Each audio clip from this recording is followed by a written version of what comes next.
everybody, it's T. Falcon Nate. You're welcome to the Circle of Brilliance. Today we're going to continue our discussion about flow and flow psychology by Mihai Csikszentmihalyi back in the 1980s.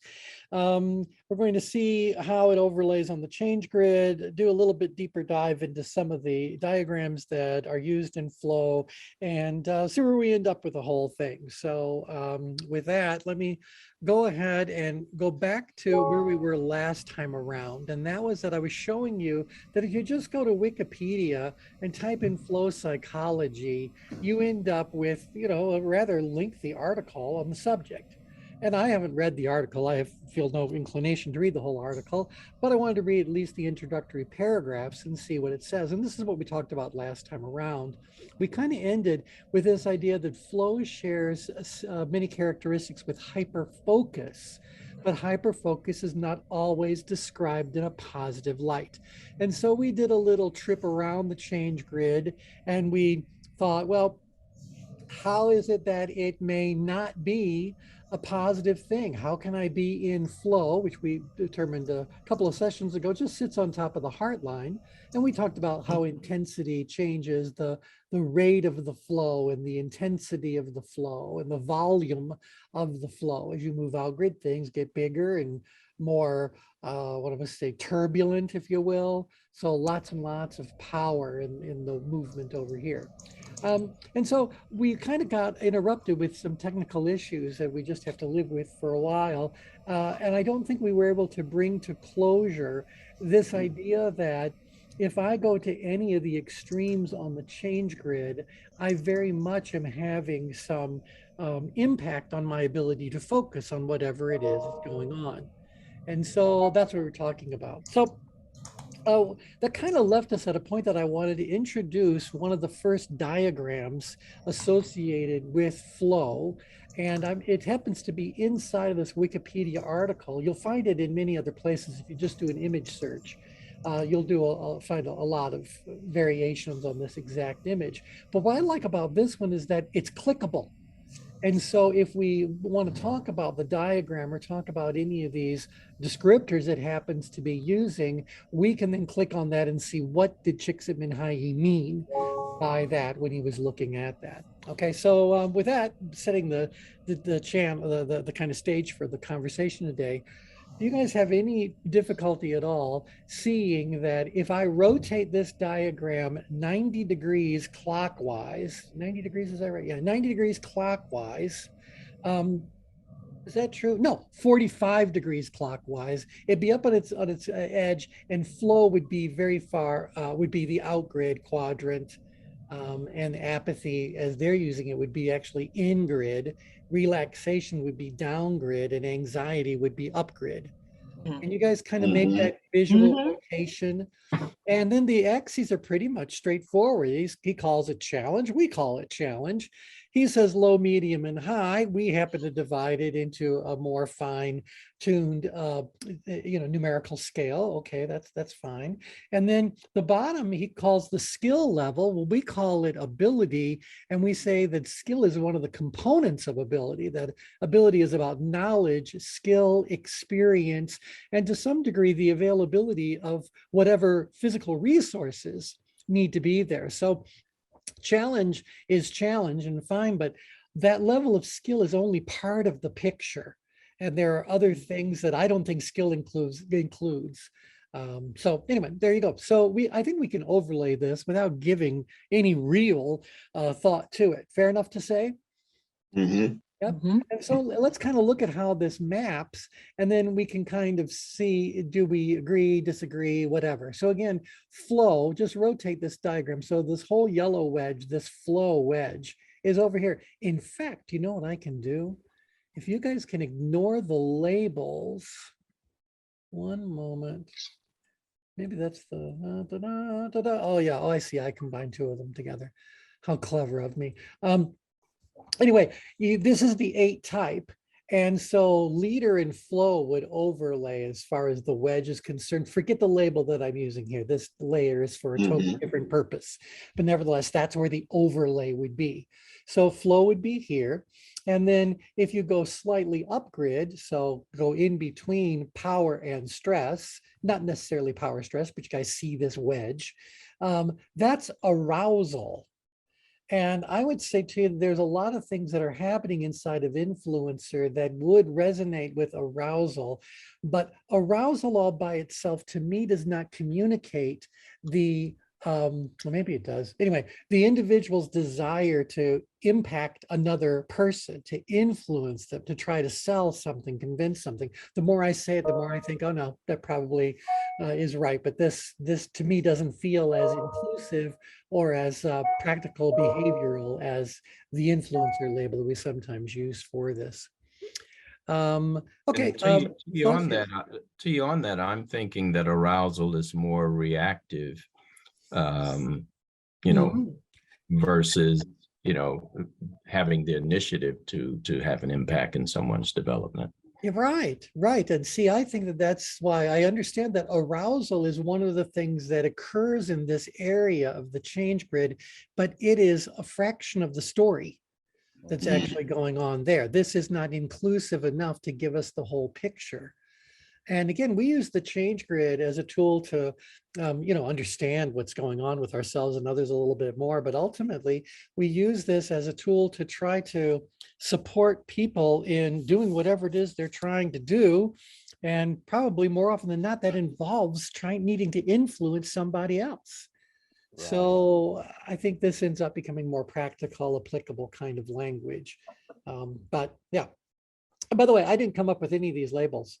We found multiple 8-type personality systems, and we chose one label from each of those 8-type systems to, you know, just kind of give fair nod to the multiple thoughts around it, but not to favor one over the other so much. So anyway, that's where these labels come from. So blah, blah, blah, blah, blah. All right, so I understand that arousal might be happening. And by the way, I might say that from a physiological perspective, Brian, you can agree, disagree on this one. It may very well be true that our senses are more aroused when we're in this situation. So maybe we do become a little bit more alert to what's going on. And maybe we really are tapping more into all 5 physical senses to do that. And that's exactly right. That's what the emotions are designed to do.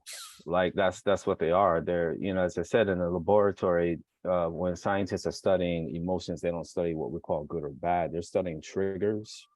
And the way that sensory capacities are processed in the brain, that's called bottom-up processing. So we're literally designed to feel whatever we're feeling. And that's why we don't have to think when we touch a hot stove. We can respond to the moment, right? Yep. So we're literally designed to give emotions or sensory data the upper hand. And that makes sense. I mean, obviously, we have to appreciate that we have both logical faculties and emotional faculties. We have them because under certain circumstances, they become more useful than the other. And so, you know, great, but how do you go about managing them so that one isn't really interfering with others? For example, if a bear is charging at me, I don't want to become 100% logical in that moment and start trying to assess the weight of the bear and the relative speed that it's moving at, and all that kind of stuff. I mean, logic will get me killed if I'm under true physical threat. At the same time, if I'm in a place where there really is just a simple puzzle to figure out, like just think about something as straightforward as a Wordle. Why do people get emotional about a Wordle? It's like, it's not going to help people. It's a 5-letter word. So figure it out. Because they try to trick you with double letters. Well, but they're not tricking you. They're just saying that's part of the game. Part of the game. I know. But that's the Yeah. whole point. So we're just saying, like, is the one is going to be most valuable in certain circumstances, and the other is going to be more valuable in other circumstances. We don't Mhm. want these two to interfere or to try to replace one another, if you guys will. As far as logic, I know I'm moving from Energizer to the center, but I'm talking about emotion and Mhm. logic, or Right. even outgrid emotion and more logic. Yeah.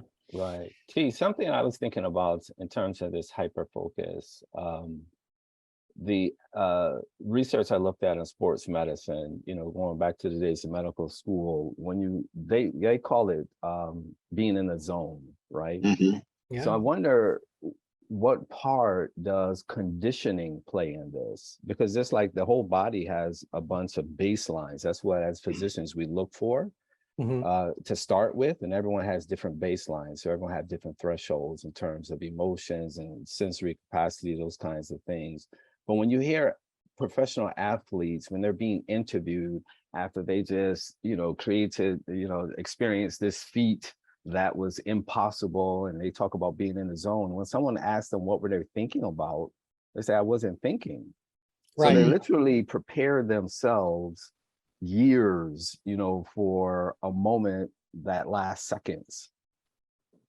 So I'm like wondering, where does conditioning fit into this that we're talking about today? Because it seemed like that will play a key role in it. I'm just thinking, all the countries I lived before coming to the United States, there's, some of my colleagues who are in medical school grew up in war-torn countries. And so, they're kind of sensitized to violence and gun violence and that kind of thing, right? So when they hear about wars, or if they live in major metropolitan cities, they have a lot of tension around that.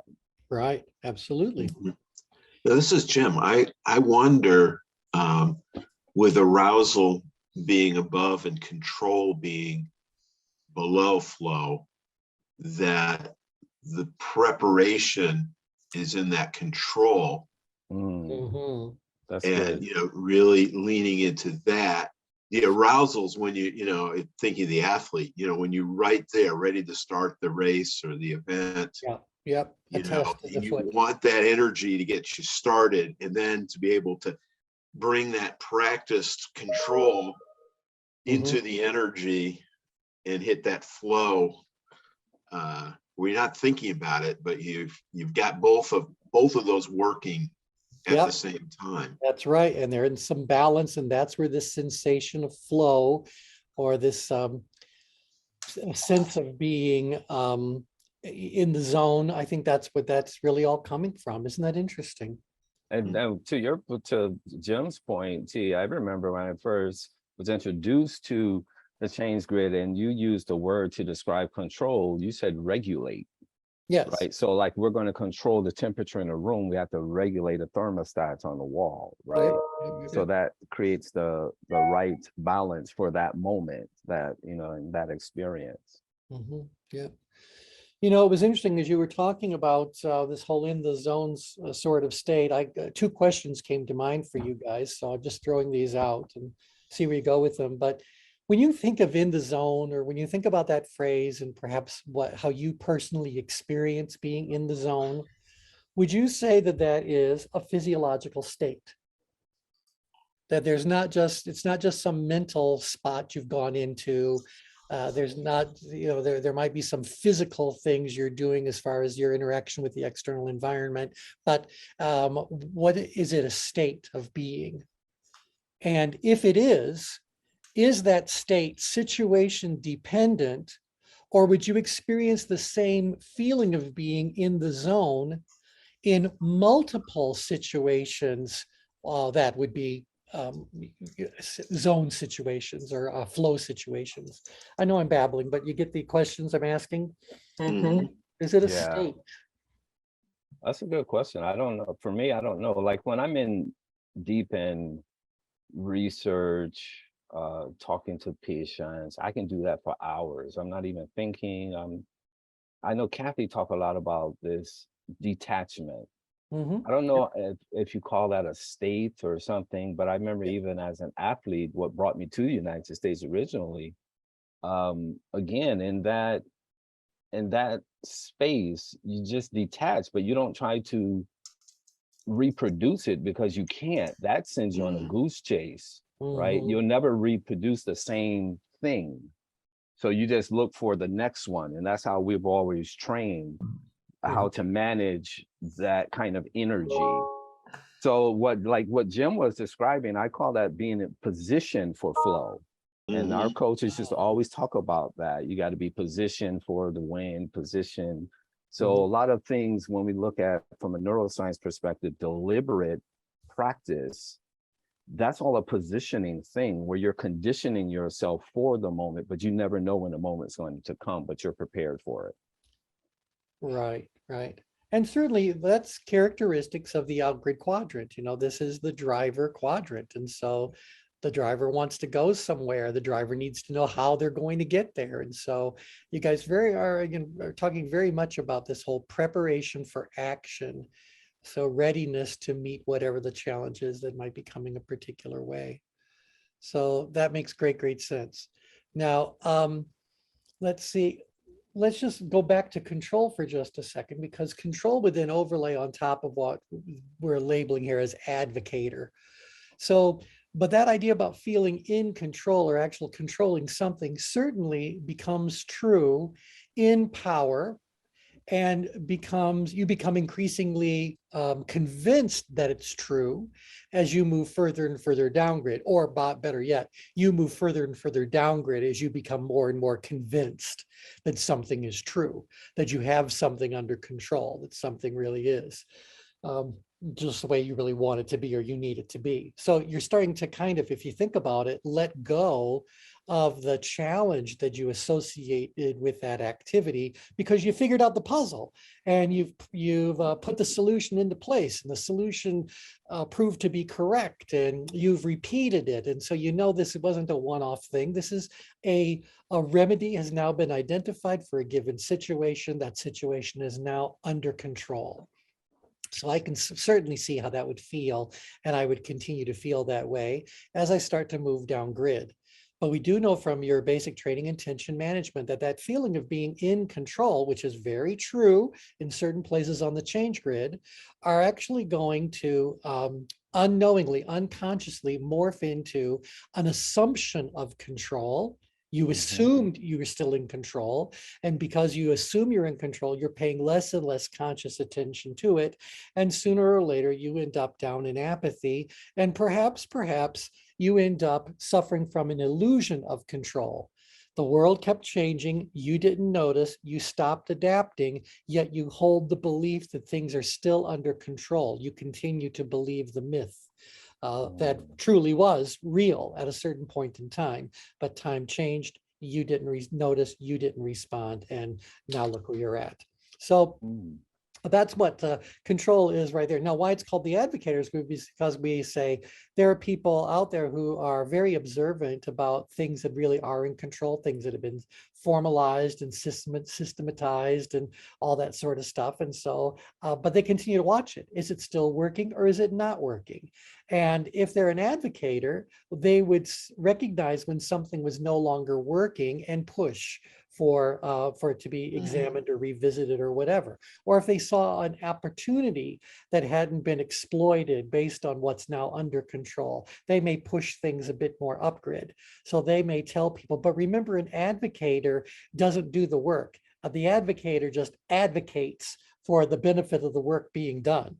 So the advocator might say, someone really should do something about this, but the advocator is not likely to go and do the work themselves because of the lack of productive tension they actually have around it. So they notice it, they see something meaningful around it, and they say something about it. Thoughts about that as I gave you that as a reminder? So I'm wondering, it would flow therefore be like when we talk about the spiral dynamics, right? Like there's this kind of natural progression of some sort. Yeah.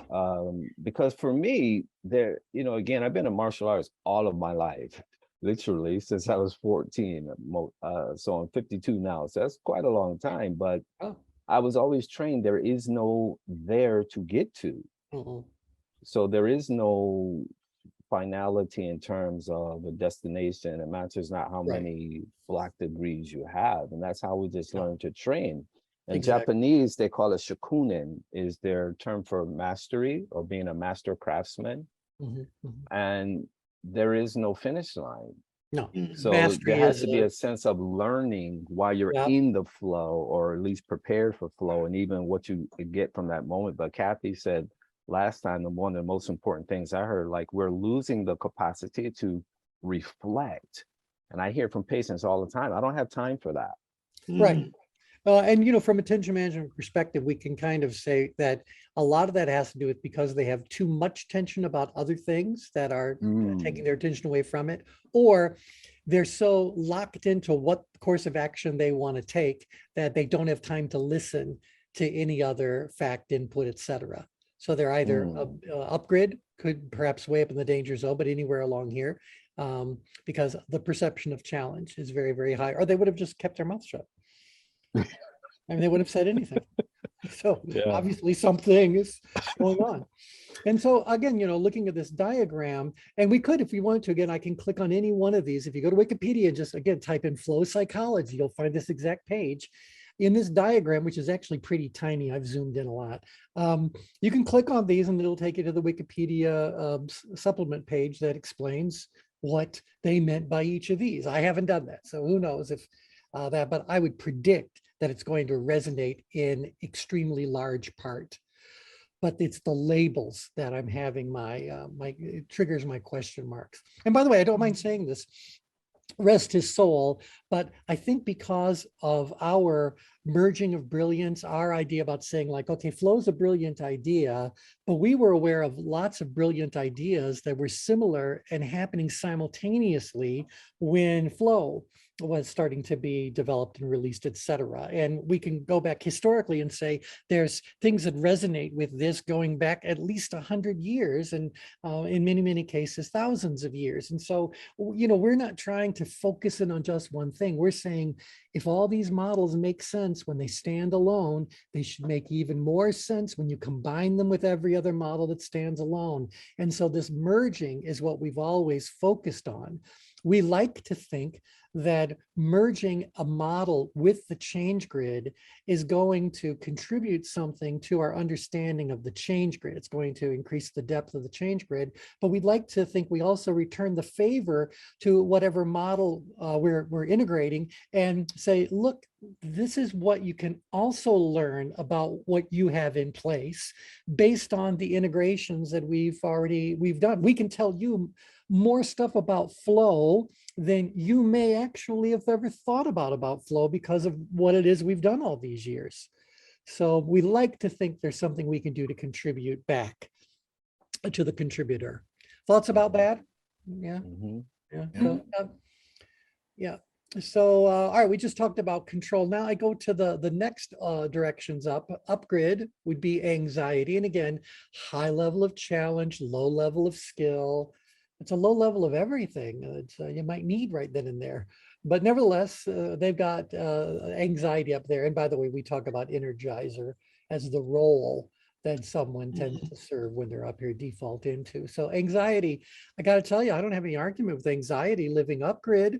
But do you think anxiety tells the whole story of what happens upgrid? No. No. No, anxiety to me never carries a life and death. You might feel like it's going to be life and death, but anxiety doesn't carry an inherent, death option, So it just doesn't tell the whole story. And maybe just for the sake of it, let's click on anxiety. Let's come over here. Anxiety is an emotion which is characterized by an unpleasant state of inner turmoil and includes subjectively unpleasant feelings of dread over anticipated events. It is often accompanied by nervous behavior such as pacing back and forth, somatic complaints, and rumination. Okay, this doesn't begin to tell the story of what happens upgrade. So anxiety's upgrade, but But see, again, if we look at it from a neuroscience perspective, if someone's experiencing anxiety and the brain's first order of business is to preserve and conserve energy, so I call that the app, right? So Yeah, the yeah. brain is always looking for the association, a pattern, or some programming. And it's looking to do that to create that status quo so that it doesn't have to work hard. So if someone's experiencing anxiety, that's associated with some narrative that was triggered through either internally or externally. Yeah. That's why in the lab, when again, scientists are looking at this, it's kind of hard to study emotions because they want to see precisely what parts of the brain are illuminated when they're experiencing whatever it is they're experiencing. Right. And that's what Mihai tried to do with his research methodology. He called it the experience sampling methodology, where he adorned people with pagers, and they had to like reflect on a moment right then. Mhm, mhm. Literally old school pagers, so they had to respond to the pager.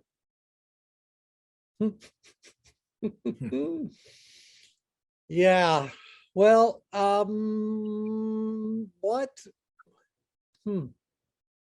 where do you think, okay, I'm trying to get to a specific thing, going back to the original question, which was, do you believe that being in the zone is a physical state? If it's a physical state, that means it has to have certain endocrine contributions to it that are keeping you there, because the state is the bowl of neurochemical soup you have at the moment. Right. Is I that would what it say is? it's probably a state, but it's a state where you're not trying to control it. You're become one with it to Yes, some that's degree. fine. I agree. You're in the flow. You're moving. Right. You're moving. Yeah, not a great time to be observing much, particularly as you move further and further out grid. You're actually going to observe less and less because you have to stay facing forward. Right. And In fact, go ahead, well, Tim. yeah, thank you, Brian. And maybe you can help me with this, because when T posed that question, the thought that came to my mind is that flow is a mental state, and that it lives in the subconscious. Right. Hmm. See, that's where I was going with most of the Mhm. research in the sports medicine from those who call it the zone. They call it a whole body experience. So it Mhm. includes everything, but again, you're not trying to control it. So you literally become, I hate to sound like woo-woo, but you become one with that moment, and you Yeah, try to ride that wave, so to speak, and get the most that you can from it. sure. And that's when it becomes, this balance of, oh, well, how do I duplicate it? And when they try to duplicate it, then they go on a goose chase. But it is a Mhm. whole experience. Right. And you're right. You have described the heart line. That's what we're trying to do, is to get on the heart line so that things can happen very quickly and very intentionally and all that sort of stuff. But the heart line, once we have successfully done something on the heart line, what happens to our perceived level of ability to handle that situation? All right, I'll say that again for I think- everybody. Once you've successfully done something on the heart line, what happens to your perceived level of ability going forward about that activity? It goes down, doesn't it? It Goes goes up. up. You move Down. down. Your tension Yeah. goes down because your perceived ability went up, and the perceived challenge of the situation Goes goes down. down. And that's why I think it's interesting sometimes when you're looking at professional swimmers or Olympic quality swimmers. Think about what the world record was for, you name the event, 50 years ago or 100 years ago. So today's competitors would look at those world records and say, if we can't surpass those, we don't even get to compete. Mhm. We don't even qualify to be in the You do that in practice. Right, exactly. That's the warm up. And so that's what I'm saying, like over the course of time, you do control something, but that control is only in the moment.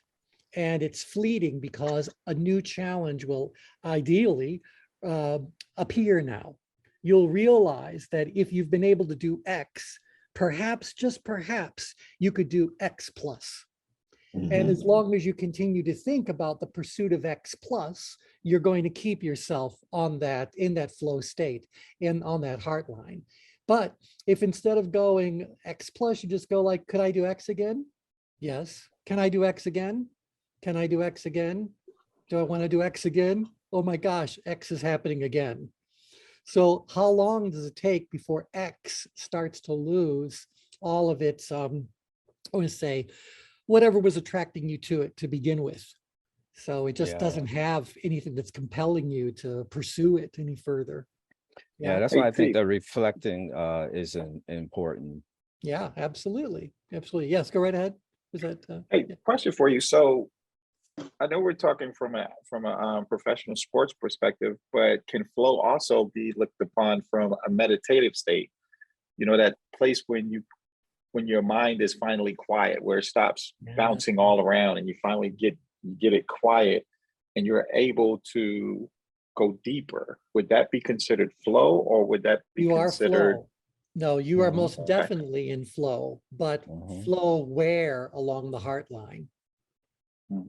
And see, this was where the second question came in. So if it's a physiological state, is it situation dependent, or do you experience the exact same physiological state regardless of what the actual flow experience or the flow situation really was? Is it different? And that's what I wanted to get to, because you've just mentioned flow in a meditative outcome, for a meditative outcome. That lives someplace very different than flow for winning an Olympic gold medal competition. Yeah, I would have a hard time believing that you can just duplicate the same thing. So I think flow has to be seen on a continuum. I'm just thinking about how, again, from an interoception perspective, of how we process emotions and how the brain works from top down, bottom up. Those two work together, but the events trigger, which direction. So in other words, sensory capacity goes up the brain stem. So it passed through the midbrain. So that's why we don't have to think before we respond to an emotion. And its operating system operates 10 times faster than cognition, right? But Right. when we're moving the body physically, that's top down. So in other words, a signal has to go down the brain stem. So cognition and meets emotion in the center. Mhm. So those two have to work together. So I would have a hard time with that. We can just duplicate the same flow, because everything's based on, how all of that was brought together. And I heard psychologists say this before, that the best predictor of behavior is past behavior. And I said, no, not necessarily, because you have to have the same conditions there. We see this when you train animals, right? You take them out to their natural habitat, they perform differently. Yep. Yep. Humans are no different. Well, the reason why I wanted to bring that up was because if the fact is that it is a situational state, that supports the fact that the change grid is accurate or is useful. Let's say that, because we're going to go like, no, you don't get flow as being a single thing that's experienced in this giant wedge. That's not the way life works. You don't get control because you're in this wedge. There's a lot of stuff that happens in this wedge, because this scale they've given, low, medium, and high, does not provide enough points of distinction for someone's actual life to begin to map to it. So we have to be able to have a different thing. And what bothers me about flow being here is that it automatically implies that there is no flow over on the other side. There is no flow on the amiable side of things. That's good. Right. And that bothers me greatly, because the world might be of a different size when we are looking this far in grid. I have to show you the composite diagram again. Remember that if you look at these 5 levels of productive tension and you see the ratios over here on the outside of the edges of the change grid, you guys all looking at what I'm talking about? These 5 levels of tension. Yes. If I zoom back, zoom, no matter where I cut my square, those 5 levels of tension are always present in the exact ratios. that they should be. Mhm. So this is just a smaller world than this is. And by the way, your change grid is a small representation of the full range of what the change grid would, the real change grid encompasses. Mhm. We've talked about that Mm. before, that all of our lives are a subset of life.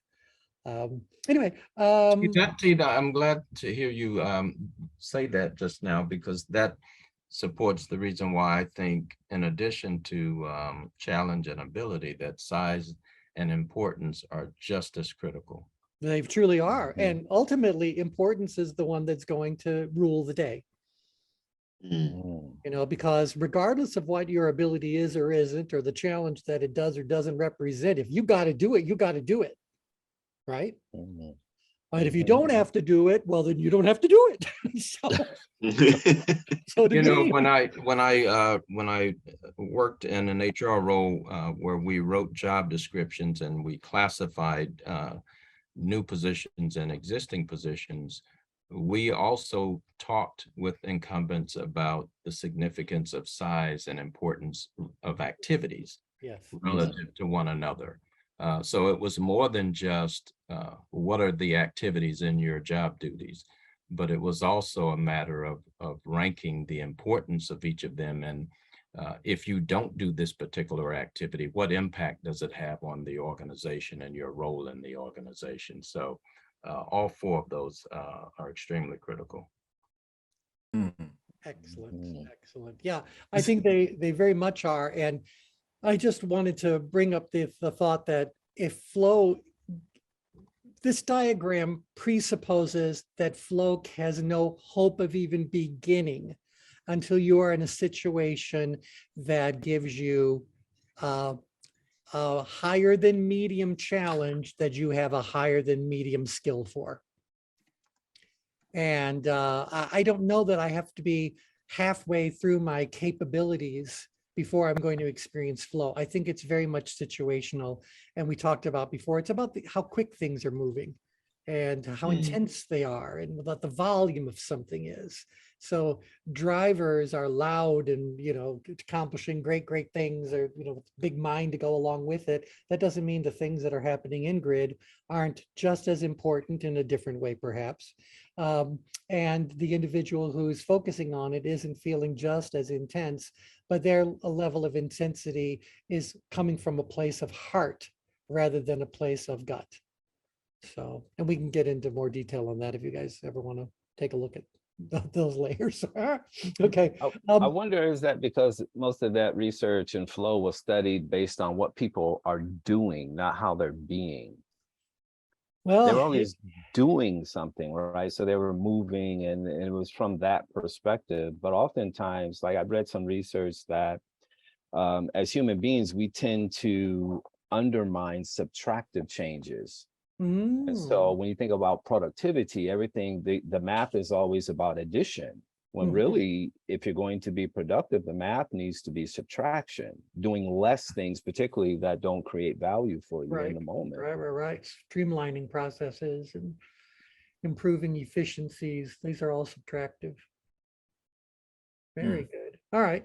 Okay. So far we've had an issue with all of the descriptors, but nevertheless, I get the vibe of what this is telling us. You know, the vibe is absolutely correct, but we just happen to understand it with a different layer of depth or level of depth. Now he puts relaxation down grid.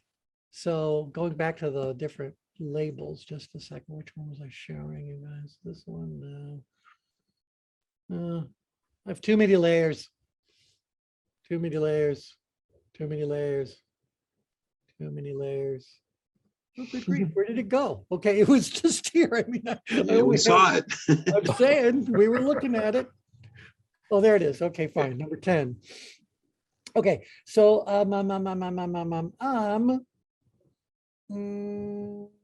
that would be this thinker piece is relaxation. Now I get it. This might be describing your state of being, where this is kind of saying that if there was a good role that someone could serve down there, that good role would be the thinker. you got everything going here. It's not challenging, your ability is quite high. You go ahead and you think about all that. But it says relaxation is what happens there. Would you guys agree that people that are down grid are more relaxed than people that are up grid? Yes. Yeah. Yeah. Okay. And so I have no argument that relaxation lives down grid. Relaxation does live down grid. But does that tell the whole story? No. No, no, no. If we really dig into what we've learned, in your core training, there's a lot of amazing things that happen in that downgrade quadrant and that whole analytical kind of quadrant when we're talking about the home base of true artistic creativity. It lives there. So this thinker, advocator, it lives there. So when you think about great architecture, great music being created, great art, you plug in the form any way you want, there is a science underlying that art form that the people who are best at that art form really understand. And so they're able to create something that others may never have even seen because of the abilities they have to do that. That happens downgrade. You can't be creative under pressure. Problem solving lives upgrade, and some people will put the word creative in front of problem solving. But problem solving, if it's being creative, feels a lot like grabbing at straws in life readings and like, oh, maybe this will help. It's like reacting your way into an idea because you're trying to solve a problem. I get it, but I don't know that that's true artistic creativity. You guys with me on the distinction between those two things? Yes. Yeah. So I don't think I might, because my ability is greater than my challenge and I've figured it out and I'm even a bit of an artist when it comes to the material. Does that mean that I'm relaxed? Or can't I be engaged, but engaged in a way that doesn't have a deadline attached to it, doing things because I actually enjoy it? Would that be okay? Would that be okay? And is there a problem when relaxation gets to be too high, too severe, too pronounced? Yes, Yes. 'Cause what happens? What happens? After You you relax. Okay, you fall asleep. Yeah, so there's Won't get anything done. well, right, because you're so mellow about the whole thing, man. It's like, oh, okay, I get it. I'll tell you, relaxation lives there, but it does not tell the whole story. Does not tell the whole story. Now, these the next one going around, I have another issue with that. This is where boredom lives. Now think about this. It says that if you're in a situation where your level of ability is moderate and the challenge is low, you're going to find that boring. Well, how many of you find doing repetitive tasks kind of a Zen experience? It's almost a freeing experience. So are you really bored with a task itself, or are you simply using the task in additional ways that are, engaging you? So, yeah.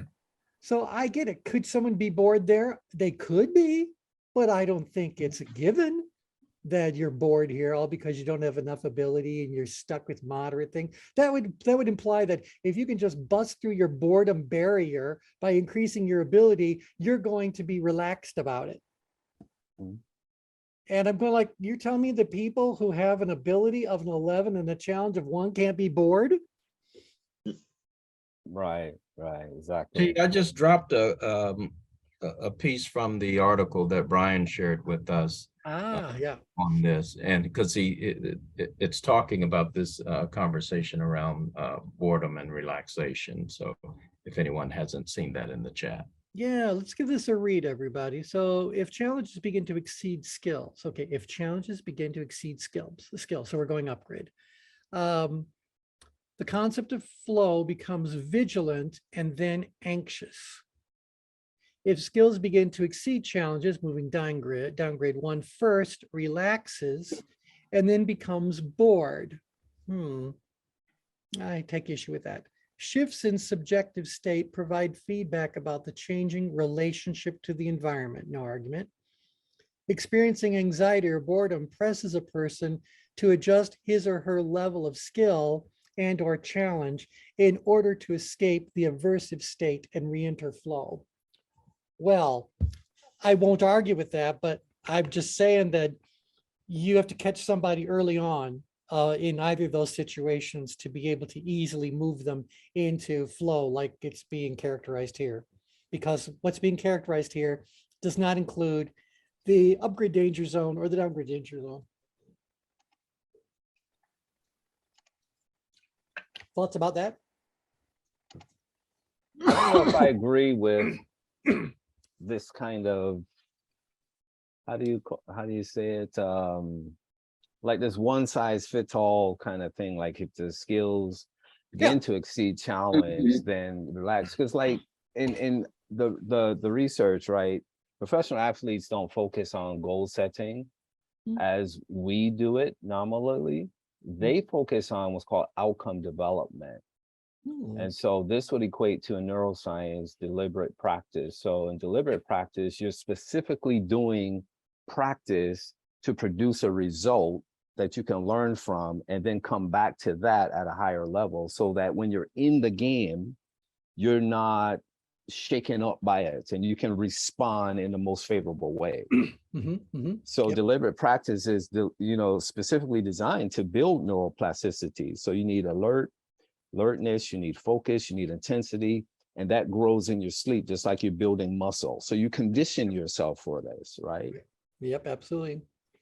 And so they go through this all the time. So they're always looking to exceed the challenge, but they continue to, RTB, raise the bar on a continual basis. It's not a one-off thing. Well, and if you think about it, the existence of organized sports is what's speaking to that need. Someone found a way to make money. If you can create a very high level situation where the level of challenge is always going to be ever so slightly higher than your perceived ability, and so the test is afoot. And so isn't that why we pay to go and see sporting events? It's not because these people are downgrade about it. Right. So yeah, very interesting. But I was asking that of professionals. That's why I was using the sports medicine research. I was asking professionals, what do you do to prepare for your day and how do you recover from stress? And interview after interview, I'm finding that there isn't much thought or effort put into that. No. And so they just kind of go to work and, like one said, he has to have, he called it leaded coffee. I didn't know there was such thing, but he just with caffeine. Yeah, welcome. Yeah. But that's how he prepares for the day. But there's no conditioning for whatever you're going to face, even though, at that particular person knew he was going into a heated discussion and meeting, that kind of thing. So he was unprepared for it. It's interesting that I believe there is preparation that actually is happening or did happen. He may not be conscious of it, but he's aware that he's going to be entering an upgrade sort of a situation. His awareness alone of it being an upgrade situation is going to commandeer part of his thought process. Whether how conscious he is of it, I don't really know. It's got to be there. Very well could be. Yeah. All right. So going back to this idea about the administrator is bored, but the thinker somehow or another is liberated from the boredom as their ability increases. I think that's a really interesting thing. So do I argue with the fact that there's another one of his diagrams that simply shows a flow running the whole way across, and up here would be anxiety and down here would be boredom. That's his entire diagram. And I said, well, we can add a little bit more detail to it. In my belief here. So I would say to you that this idea about boredom and this idea about anxiety is not incorrect, but it doesn't tell the whole story. There are things that are happening that to people routinely that put them in places much higher on the change grid, much lower, and as you'll learn, much further out grid and in grid, et cetera. This idea about anxiety lives between the green circle and the red circle up grid. That's where people get to be anxious. I can do something that this is a workable situation, because remember I said life is lived between the green circle and the red circle. So life is being lived here. And if someone needs some help with their anxiety, we can certainly help them do that. And as a result of our help, they'll be back in that flow state they want to be. And I also think that boredom is something that occurs between the red circle and the green circle, but down grid. And so I think that that's just part of everyday life. Life is lived between the green circle and the red circle. So I think that's a pretty normal kind of a thing. And if we are working with this person or have this resource available to us, we may very well want to put in some energy to help them move up grid, find more challenge, get more engaged, move them out of that boredom state. Because if we fail to do so, they're going to end up even further down grid. Upgrade, if I fail to deal with their anxiety, it's more likely to escalate because the situation hasn't been resolved, and it can feed upon itself and make it even uglier. So I kind of get the impression that this diagram that seems to be so inclusive of all possibilities is really only talking about relatively happy, normal, or relatively normal, practical things that people might encounter in their life. Are you guys in agreement on that with me? Yeah. Yes. Yeah. Mm. Now, that leaves us with only one, and we have just the right amount of time left to do. Actually, there's two, but this idea that apathy would be in grid, we put apathy down grid. Mm-hmm. So what on earth is apathy? Now, if we click on apathy, it's just going to tell us that, well, let's click on apathy. I'll let you see what it's going to tell you about it. It says apathy is a lack of feeling, emotion, interest, or concern about something. It is a state of indifference or the suppression of emotions such as concern, excitement, motivation, or passion. In fact, passion is where the word comes from. It comes from the Greek, two words, pathos, without passion. But passion meant something different back then. So passions were any emotion that could distort your experience of reality. And the opposite was what the Stoics wanted to focus on. So set aside these passions and instead live your life in a very calm, steady sort of a thing. Well, both of those are problematic. One evolved into being Vulcans and the other one's evolved into being humans. And so there you go. So watch a little Star Trek, you'll understand the whole thing better. An apathetic individual, we have an issue with that alone. We don't describe the person as being apathetic, but the person as being in apathy about a particular situation. This is a bit of a value judgment or a label that serves no one. So has an absence of interest in or concern about emotional, social, spiritual, philosophical, virtual, or physical life and the world. Oh my gosh. Mm. You mean I've got to have zero interest in all of those things in order to be considered an apathetic individual? Someone needs to change the way the sentence is written. So apathy can also be defined as a person's lack of goal orientation. Anyone getting more annoyed by this description as we work our way through it? I think I see why it will be in grid for them, because that person is, just essentially flatline. Well, they're flatline. Wait, oh my gosh, read this. The apathetic may lack a sense of purpose, worth, or meaning in their life. Part of that is actually true. People with severe apathy tend to have a lower quality of life and are at a higher risk for mortality and early institutionalization. Jeez. Who knew there was an early institutionalization that was different than later? So, yeah, I got some issues with this, but I would just say to you that I think that there is a certain element of apathy that we may find down in grid, and no one should be surprised about that, because this in grid quadrant has a big old slice of apathy right there, right? That's apathy. That's the in grid portion of it. It's not to be trifled with. Nevertheless, it does not tell the whole story. And the thought that someone who has a low perceived ability and a low perceived challenge, or low ability, low challenge and low skill, is somehow or another doomed to be apathetic I find inherently offensive. So it bothers me greatly. Bothers me greatly. And simultaneously, I know that people that are deep down grid are truly more likely to be in apathy about something as far as behaviorally, show indifference and show lack of concern, not because they don't.